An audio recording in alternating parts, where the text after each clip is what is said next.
Chapter 7. Thy will be done, not my will, but thine be done. Luke 22:42.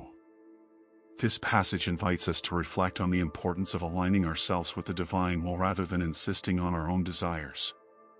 It's not about blind resignation, but about recognizing that within us, there is a higher force that works in harmony with the universe. Often, we mistakenly believe that we lack the necessary abilities to manifest our dreams and aspirations. However, by affirming our incapacity, we sow the seed of self-limitation. Instead, we must acknowledge that we are co-creators of our reality and trust that by aligning ourselves with the divine will, the universe will conspire in our favor to manifest our deepest desires. We are not simply who we are in the present, but we are constantly evolving and growing towards our highest expression. Man often overlooks that consciousness is the primordial force driving all manifestation. Instead of recognizing this, he tries to express what he is not fully aware of being. Such efforts are bound to fail, as we can only manifest in the present that of which we are conscious. God, or our divine consciousness, is the very essence of totality and the substance of all that exists. Recognizing God's will involves accepting what is in the present moment, rather than focusing on what could be in the future. The works are already complete in their essence. The principle that shapes all things is eternal and transcends our limited understanding. Just as a sculptor glimpses the final form of his work within a block of marble, you too have within you everything you will ever conceive. Recognizing this truth will transform you from a mere laborer struggling to create, into a great artist simply revealing what already exists. Your affirmation, "I am that," will remove the veil of ignorance and reveal your true divine nature. The will of God was manifested in the words of the widow when she affirmed, "Everything will be fine." In contrast, man's will is often expressed in statements like, "I will be fine," or "I am sick." However, God does not mock our words or our empty repetitions. Rather, God continuously personifies what is. Jesus' resignation to equate himself with God involved transitioning from acknowledging lack, indicated by the future tense "I will be," to acknowledging supply by affirming, "I am that." In doing so, reality is manifested. You will understand the wisdom in the prophet's words when he says, "Let the weak say I am strong," Joel 3 verse 10. In his blindness, man often ignores the prophet's counsel and continues to affirm his weakness, poverty, and misery, unaware that in doing so, he clings to those characteristics. These thoughts frustrate the law that can set us free. There is only one door through which what we seek can enter our world, the I Am. By saying, "I am," we declare ourselves in the first person and in the present tense, aligning ourselves with the reality we want to manifest. There is no future apart from the present. Being aware of being, that is, recognizing our own consciousness, is the fundamental key. Consciousness is the only door through which we can manifest our desires. If you are not aware of being what you seek, your efforts will be in vain. If you continue to judge by external appearances, you will remain enslaved by what your senses perceive. To break this sensory spell, we are told to enter and close the door. It is necessary to close the door of the senses so that our new affirmations can manifest. This act is not as difficult as it seems, as it occurs naturally when we focus on our consciousness of being. It is impossible to serve two masters at the same time. If we consciously identify with something, we become its lord and master. There is no effort in this. For example, if we are aware of being wealthy, wealth will follow us. Instead of struggling against what our senses perceive, we must affirm what we desire to be. In doing so, the doors of the senses automatically close for the old and open for the new. Thus, by losing ourselves in the feeling of being what we affirm, we become the truth of ourselves. When the doors of the senses open again, they reveal that our world is the perfect expression of what we are aware of being. Let us follow the example of Jesus, who understood that as a human, he could not change his situation of lack. Instead of focusing on his problem, he closed the door of his senses and turned to his Father, the one for whom all things are possible. By denying sensory evidence and affirming to be what his senses told him he was not, Jesus understood that consciousness manifests its likeness on earth. He remained in that claimed consciousness until the doors of his senses opened and confirmed the Lord's governance. Remember, I am is the Lord of all. You don't need to use the will of man that declares, I will be. Be as resigned as Jesus and affirm, I am that. Chapter 8. There is no other God. In Isaiah 44:6, we are told, I am the first and I am the last, and besides me there is no God. This passage reminds us that there is no other divine power apart from ourselves. Deuteronomy 5 verses 6-7 also warns us against having other gods besides the true divine essence that resides within us. When man believes in a power external to himself, he limits himself in his true being. Any belief in external powers, whether for good or for ill, will shape the worshipped image. Believing in the power of medicines, diets, money, or other material objects only distracts us from our true inner power. This understanding allows us to discard false beliefs and leave behind the temple of the money changers. We are the temple of the living God, a spiritual structure not built with human hands. However, we often turn this temple into a den of thieves by allowing our false beliefs to rob our true divine essence. It is crucial to recognize and eliminate these false beliefs so that our inner being can manifest freely in its fullness. Your belief in something does not give that thing power. There is only one true power, and that power is yourself.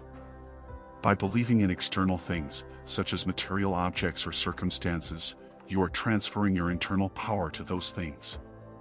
It is crucial to realize that you are the power you have mistakenly attributed to external conditions. The Bible compares the obstinate man to a camel that cannot pass through the eye of a needle. This eye of the needle was a small gate in the walls of Jerusalem, so narrow that a loaded camel could not pass through it. Similarly, the rich man, that is, one who is burdened with false human concepts, cannot enter the kingdom of heaven until he is freed from that burden.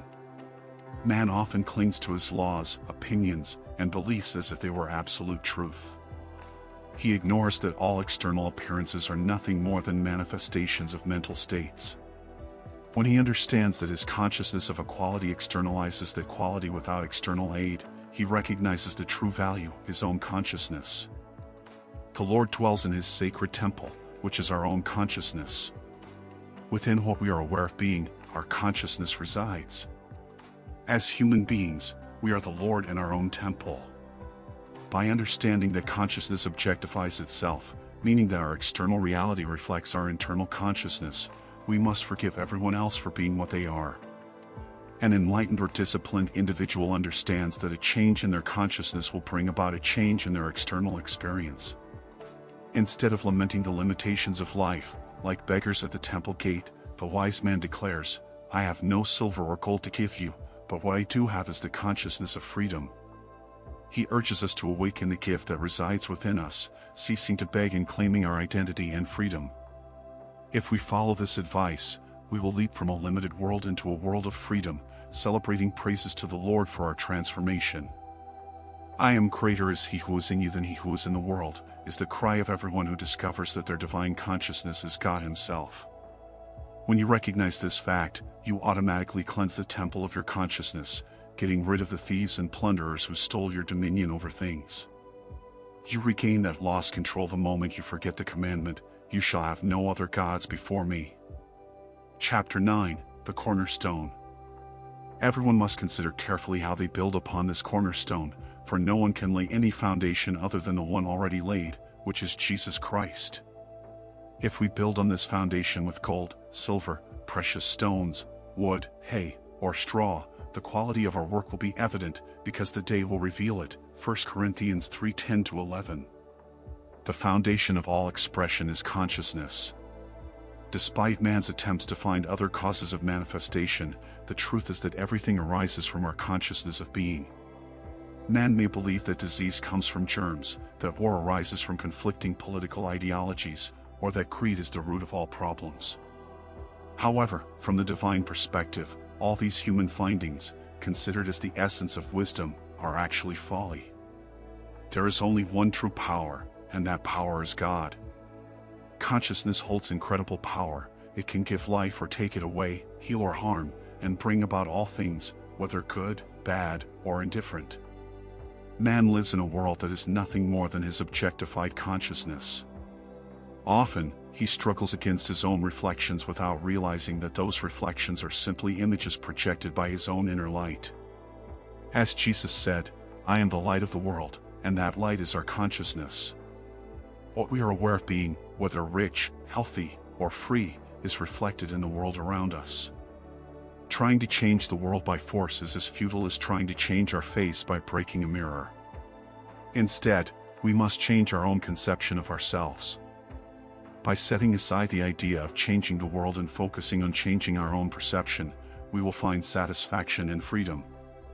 Careful attention to these instructions, even for a brief period, will erase the memory of the problem.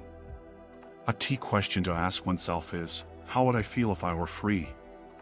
By being honest with ourselves, we will find the answer and be able to experience that inner freedom.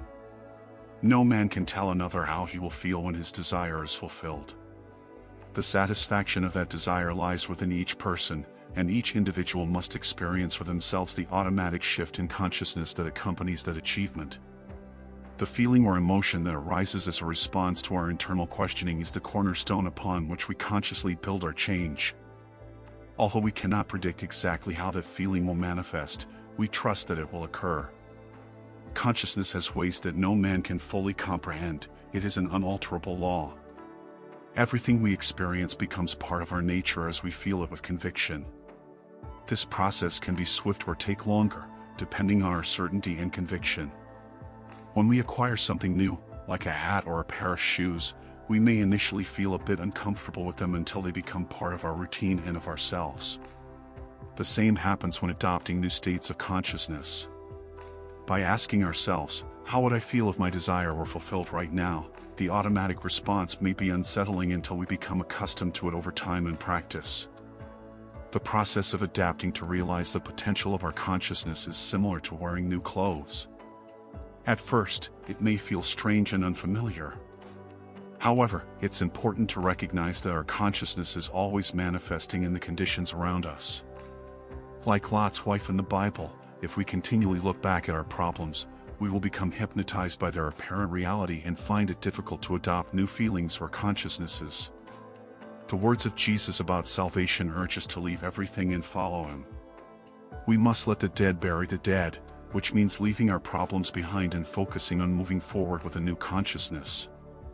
Sometimes, our problems can hypnotize us so much that it's challenging to adopt a new mindset. However, if we want to see positive results, we must clothe ourselves with the new consciousness, assuming this new mental state. The stone that the builders rejected, which becomes the cornerstone, represents this fundamental change of consciousness. No man can do this for us. It is a personal choice that we must make to move towards a fuller and more satisfying life. Chapter 10, To him who has, more will be given. In Luke 8:18, the Bible warns us that we must be mindful of what we hear. It then follows this warning with the statement, to him who has, more will be given, and to him who does not have, even what he seems to have will be taken away. Although this statement may seem cruel and unjust to many, it is actually a fair and merciful law based on the immutable principle of the expression of life. Man's ignorance of how this law works neither excuses him nor saves him from its results. The law is impersonal and therefore makes no distinctions among people. This teaching reminds us of the importance of being aware and receptive to the truths that surround us. Those who are open and receptive to new ideas and knowledge will continue to grow and receive more, while those who cling to ignorance or limiting beliefs will lose even the little they seem to have. It is an invitation to be in constant pursuit of wisdom and understanding. We are warned that we must be selective in what we hear and accept as truth. Everything we accept as true leaves an impression on our consciousness, which over time will manifest as either proof or refutation. Our perceptive ear is the medium through which we record these impressions. It is crucial to discipline ourselves to listen only to what we want to hear, regardless of rumors or sensory evidence that contradicts our desires. As we condition our perceptive ear, we will only react to those impressions we have decided to accept. This law never fails. Once we are fully conditioned, we become unable to hear anything that does not contribute to our desires. God, as we have discovered, is that unconditioned consciousness that grants us everything of which we are aware. This immutable principle is the foundation of all things, What we are conscious of being or having is what we will be or have. Those who have consciousness of something, whether good, bad, or indifferent, will receive doubly that of which they are conscious. According to this immutable law, those who do not have will lose what they have, while those who already have will have more added to them. The rich will become richer, while the poor will become poorer. We can only increase that of which we are conscious of being. All things gravitate towards the consciousness with which they are in tune and separate from that with which they are not in harmony. Imagine equitably dividing the world's wealth among all men. In a short time, this equitable division would again become disproportionate, as wealth would return to those from whom it was originally taken. Instead of joining those who wish to destroy those who have, recognize this immutable law of expression and consciously define what you wish to be. Once defined, maintain your conscious claim with confidence until you receive your reward. It is a universal truth that any consciously claimed attribute will manifest. What may seem like a cruel and unjust law to the sleeping world becomes one of the most merciful and just statements of truth for those who are enlightened. I have not come to destroy, but to fulfill. These are words that reflect a profound truth. In reality, nothing is destroyed. Any appearance of destruction is simply the result of a change in consciousness. Consciousness always completely fills the state in which it resides. Often, the state from which we detach may seem destructive to those who are not familiar with this law. However, this is simply preparatory for a new state of consciousness. Therefore, consciously claim what you desire to be completely filled in your life. Remember, nothing is destroyed, everything is fulfilled. Those who have will receive more. It is a fundamental truth that invites us to align our consciousness with our highest desires. Thank you for sharing this moment with me. Tell me in the comments what feelings you have about these teachings of Neville, how you apply them in your daily life. Remember to activate the notification bell to join us in the next part.